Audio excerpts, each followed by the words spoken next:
Rick, how you doing, my friend? Keith Jones, this is the first time that we've ever been this close with another person right with us. What's the story? I'm pretty excited about it. Yeah, very cool. What about you? Yeah, we got to tell everybody who he is, though, right? That's right. This is our good friend Tim. We've talked to him and referenced him in a ton of our shows so far. So this guy made time in his schedule to come and hang out with us. I'm excited to be here. Appreciate you guys having me on the show. Good, good. Well, wait, we got to tell the folks how you relate to us. We've Okay. been doing ToBeRe for about 10 years, the three of us together with a lot of other great ToBeRe folks. And, you know, we've sort of grown together over the years through ups and downs, you know, the usual things people have, breakups, divorces, you know, tragedies, great celebrations together. We've skied together, we've gone on trips together, you know, and we've been in each other's lives, sort of nourishing each other for a long time. So it's a real thrill to be here with him and with Keith. And you know, this is the first time in all the podcasts that I'm nervous. Yeah. that makes two of us. Because you've got some stuff to tell. That's right. You know, I just want to add something to it. You know what's unique about our friendship, the Yeah. three of us, is that I can say this honestly, you know, I've never been mad at either one of you. There's absolutely been no judging, and we've shared some, you know, secrets. We've shared our challenges, our disappointments along the way, you know, and the love has been unconditional, and we have been rocks for each other. Isn't that great? Yeah, I agree. It's really special bond, special friendship. Nothing like it. Yeah. Yeah, and it's rare too. And the thing that I think is really helpful is that when you start applying some of the things that we're talking about, you'll find that shows up in your life automatically. You know, you kind of drop the mask a little bit. You let yourself be who you are, and you can feed off of other people and feed them as well. Yeah, I completely agree. So what I thought we'd have Tim on the show is, you know, some people that I talk to in the work that we do, that they struggle with is, you know, worry or anxiety about what's going to happen that hasn't happened. And we talked in a couple of shows that those things hardly ever come true, or people are living in the past, and so they're filled with regrets, or they're romanticizing or longing for something that's already, you know, come and gone. So what I thought it'd be good is, since we both know Tim, is that he's had, you know, Tim and I have known each other over 10 years. He can kind of, like we talked about him, we've acknowledged him with how resilient he's been, how he lives this amazing life that he's created. And we've seen some people that have gone through very similar situations, and they have not even come close to making magic out of what came out of that. So we kind of want to have you on the show so you can maybe share a little bit of how you do it, babe. Absolutely, glad to be here. What are some of the things that you do when you have a very difficult job? You do a lot of traveling, and you have two kids.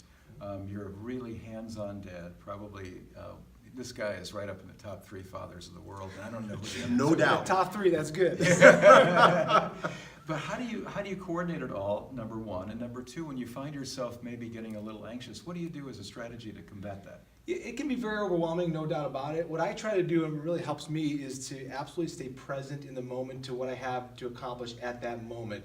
If I really, and I've talked to Keith a number of times, if I lay out what's happening the next 24 hours, it is absolutely very stressful and overwhelming, but I don't look at it that way. I look at what do I need to do in that moment, and what can I control in that moment, and it really helps me a lot with anxiety in that case. I know when we do a lot of, for example, whether it's TRX or working out, you have to stay present to what you're doing, otherwise you end up getting hurt, or you end up just not getting the results you need. And I apply that to my life, and it really just staying present at that moment is really big for that. Is it helpful for you to sort of be okay with spontaneity? There's a lot of folks who aren't. You know, what happens when, okay, let's say we take a trip and the bags are lost, or let's say we take a trip and you get bumped. And no broken nose, and you don't sue American for $1 million, but or United. So how do you deal with that? Well, you have to, especially with having kids. There's no planning things out the way you want them to plan. Are you telling me you can't control every... There's a lot you cannot control, and I think having kids really helped me with that, because I was very organized in my life prior to, where this is going to happen, then this is going to happen, and these 3 things are going to happen for the day, and I'm going to get 8 hours of sleep today, and none of those things are on the table. You can only control so much. And from the moment of I'm going to leave the house and your child has to go to the bathroom, that takes 20 minutes to get out of the bathroom. You're just what are you going to do? Right. So you have to choose it. Right. At that moment, you really can't. You have a lot less control over things than you realize, and you just have to roll with the flow. And You know what? When it comes to parenting, I was just thinking about one thing that you told me about that happens is that your son Cade is a little, he is, he can be a challenge in a kind of different way. I love the kid; he's fun, but Cade has this thing about shoes, right? Well, he used to, yeah. He's had this thing about shoes, and so whenever myself or Billy would go and help out or take him to school, you're like, hey, listen, let me tell you about the shoe thing, because getting Cade to wear what you want him to wear when, so you pick your battles. Yeah, you pick your battles, and he's much better with even things like wearing shoes now. That was always a challenge, but you just pick your battles, and you realize this isn't a big deal to. I think again, having kids does help center you a little bit, because you realize the things you just can't argue. Yeah, I mean, because one of the things you did was like, hey, put the shoes on the night before, let him sleep in them. Well, that's it. You try to control what you can control. So Right. if I need to get out of the house at a certain time, we're going to sleep in the clothes that we're going to wear tomorrow. Then it takes that issue out of the equation, And you do a lot of bartering on things. Man, that's genius. Well, I know it doesn't always work. I mean, but it works in theory. Okay. If you like to do this, you got to take a shower. If you like to do this, you got to eat your food. And Right. and again, things that apply sometimes to my own personal life, Right. They don't always work because there's a variable involved with, Right. with the kids. But it helps. One of the things we do in ToBeRe is kind of a threefold approach. There's always a nutrition element, there's always an RT element, there's always a cardio element, and overlaid over that there's this sharing and kind of an unstated but powerful spirituality, I think, that comes through all of that. I wanted to ask you, I know you just started doing yoga. Mm-hmm. Now, that's something that's foreign to a lot of men, and probably to a lot of our guys in ToBeRe. Right. What was it that motivated you? What do you do, and why do you like it? Well, I know what really motivated me. I like to try different things and try to find ways to better yourself. And I just decided to just try it, And I've tried it in the past, being like years and years ago, and I don't think I was really quite ready or really quite understood it. But I think what kept me going with it was really the mind aspect. Really get a chance to, with all that goes on in the world, all the distractions you have, you really have very little time Right. just with your own thoughts, which can be scary, Yeah. and it's uncomfortable at first. And that was a big part. I just kind of enjoyed the 1 hour of my own time with my own thoughts and going with that. And then of course the aspect of flexibility and stretching helps as you get older. I found a lot of benefits there, and I incorporate that in with other working out, the RT and things that we always do too. It just has been one element that I've added, and I've enjoyed it so much. I increase the amount of times I go, because it helps when you have a rough day with the kids or a rough day at work. It just helps to center you and give a little bit of you time. Both these guys meditate. This is a big part of their regimen for keeping centered and balanced. Tell us, Keith and I have talked a bit about meditation before, but tell us how meditation has helped you and made whatever changes you've liked. Yeah, I've always wanted to meditate, like I think a lot of people want to try, and Right. it gets scary because these things pop into your head that you're like, where'd this thought come from, and you can't shut your mind off, and you really can't a lot of times. But it's helped me to just really center myself, and the more I practice it, the more I can get a calming to myself, and I'll have like a thought as I'm thinking. I'll meditate on a thought, and I wish I can carve out more time to meditate just at home, but I'll typically do it either when I'm stretching in the morning, before going to RT, or always in the morning, or if I go into yoga, I spend an extra half hour just in silence, which if you really think about how often you really spend almost nobody does, because you've got the radio on, the TV, something distracting you, your phone of course is always there, and so it's really helped me to disconnect and reconnect with myself, and that's what I really enjoyed about it, and then when I come back out of it, I think I'm much better throughout the day by having to center myself, and even if it's for 5-10 minutes, I think it's better than just go, where your mind is always, on the run. I got a question for you. Go. Yeah. So, we talked about thoughts, and you said some of the thoughts can be scary. Now, you're accomplished, your career's thriving, you're an incredible father, fantastic friend.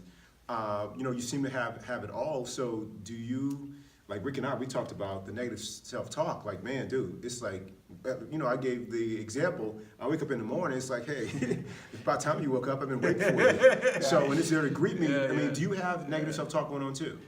Absolutely, and I felt better. I know you and I talk about it all the time, and especially watching the podcast, hearing Rick talk about it. My thought is, I can't believe Rick has negative chatter. Right. There's no way this guy's accomplished. He's successful. Yeah. And then same thing with you, and it's always there. And originally, I think people don't recognize that negative chatter, just part of their normal. And then you go back to meditation, it's very loud because there's nothing else going on to distract it or filter it out.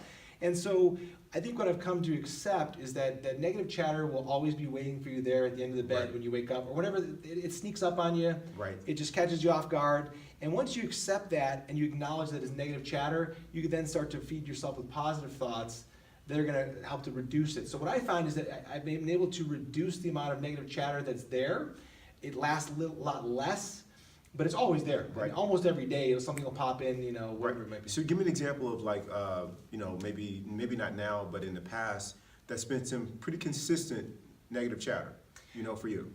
Oh, I mean, the not good enough is always there, and you just plug in situation, whether you're giving a presentation, it'll sneak in your head like, oh, you're not good enough for this, who do you think you are to be able to present to this group? Right. Or whether, we talk about working out, you're getting old, I guess your days are numbered, I think you're probably hanging up, take the day off today, those things pop in your head, and so what I'll do is, maybe I can't bounce out of bed and, go hit the squat rack, so I'll combat that with stretching, and in the morning and meditating knocks it right out, and I'm ready to go, so I'm able to combat that, so you're never going to eliminate it, but if you can manage it and really feed yourself positively, it can help to minimize that. Right. Before we close the show out, I'd like you to touch on another topic that I think you've been incredibly powerful with, and that's this whole thing about worrying about what could happen and things like that, and embracing the unknown. So, quite a few years ago, you went through a situation to where you got a divorce, and and I know it rocked you. We talked about it, and we walked each other down that path to get you to where you wanted to be.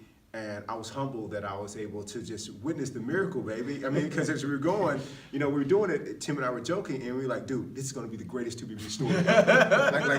He's like, Keith, you've helped a lot of people transform their lives. They've had some incredible stories. But we are, I don't know if you know it right now, but we are in the midst of creating the greatest ToBeRe story. We didn't know that 2 years ago that I was going to have one too. My story's now top three. Top three. I didn't know mine would be up there. I didn't want mine to be there, but here we go. Here we are. So tell me, when you went through that transition in your relationship, and you finding another place to live, and just all the stuff that came up with that, the negative self-talk, and how you just accepted it and embraced it, and dude, the life that you created for yourself and your children is phenomenal. How did you do it? Thank you very much. Yeah, well, obviously you were a ton of help with that situation. I think one thing is accepting it. So wanting it to be differently, I really struggle with that. You want whatever the situation is, I want it to be different than it is. Once you realize it's not going to be, you accept how it is. So that helped out a lot. The second thing is being just really present. You just say, hey, just show up. If you start thinking about, oh, I got to do this, I got to find a new place, I got to do it. No, just show up. Just go to the store. Just take one step at a time, one baby step at a time, and things start to really manifest from there. And then having gone through that, what really helped me now in any situation is I will refer back to situations in my life where I've been successful or I've been scared, and then I find success. So I look back and go, okay, let me reference other situations where I've struggled and it's turned out okay. And I can look back to a couple points in my life that were very tough. I'm like, I lived, I'm fine, I'm okay, I survived it. And so I put myself, if I'm scared of any situation that occurs all the time, I'm just like, okay, look back to other situations similar to that and know that you'll be okay. Right. So, specifically, because I think this would be helping a lot of people that may be going through a relationship transition, when you were looking for a house that may have not been the house that was your dream house, and that, you guys, decorated together a lot of memories, how did you, move on to the next place you're going to live and fill that with love and let go of all of that? If you could be a little bit more specific about what was your shift, in your mindset regarding that? Well, I think the big shift, as I said, was just having acceptance of it, and then this is my new place, or this is my new situation, and then really embracing what it is for what it is, and then finding all the good in that. Right. And so not reminiscing, oh, I missed this or I missed that, the old house or whatever it might be. Just really choosing where the situation that you are, and then really finding all the things that are positive about it that you do like. Right. And there's lots of great things about that. And one other thing that I wanted to acknowledge you for is, I love your family. When you were married, I knew your wife, and she was fantastic. So, I just got love for your entire family. But one thing you did really great is that when I see your kids, dude, they are so happy. And that's because you didn't do a whole lot of projecting onto the relationship or the past, or talking negatively or acting out regarding, your former relationship and your former mate in front of the kids. Yeah. And so they never took that on. And so when you see them, they're happy, and they talk about both parents loving. You didn't put them in a position to where they had to choose sides. You know how big that is? It's huge. It's really important. It's not easy to do, but you have to, and you have to really take that stance for sure. Kids come first, always. Yeah, Kids come absolutely. first.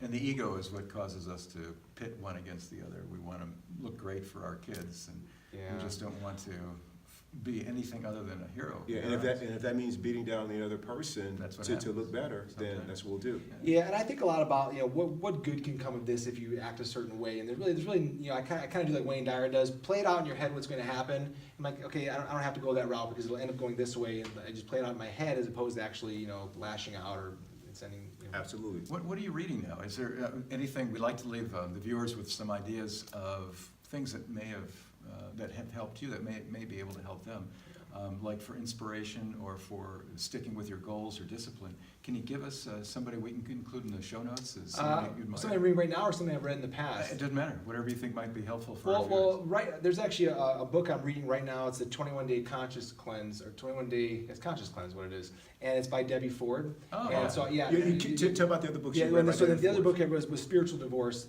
It should be the Bible for anybody going through a relationship transition. It's fantastic Absolutely. book in general, and so she writes in a really positive way. And so her other book I'm delving into now, and I haven't gotten through it, so I don't really have any reviews if it's great or not. But I'm sure it will be. It started off pretty good, but yeah, I think it's important to feed yourself with those positive thoughts. Yeah. That book helped me out a lot through those transitions. Yeah. Can I say one more thing about? No, that's enough. We've had enough. Well, I'm sorry, just one more thing, because I think it's great because, you don't show up and deal in life at the level that you do by accident. Your commitment to choose to live life powerfully is second to none. I mean, you travel and you're on the road a ton of time, and you still carve out time to make, for the kids, and not just show up and drop them off at the practice. You're involved. I mean, you do it all, but man, being a health nut and being committed to health and fitness, you know what this guy does when he takes a trip? Before he packs his clothes, he packs his food. Sweet potatoes. That's right. Yeah, you gotta I pack. smell sweet potatoes. Yeah, you got to be committed to it. I mean, you have to be. You have to make. And regarding that point, is you always have a choice, always. And so, in any situation in life, you can choose to look at it positively or choose to look at the negative. And guess what? You're right either way, however you look at That's it. So, right. so That's and it's right. not easy. I certainly don't succeed at it all the time, and I struggle with a lot of things like everyone does. But just realizing you always have a choice.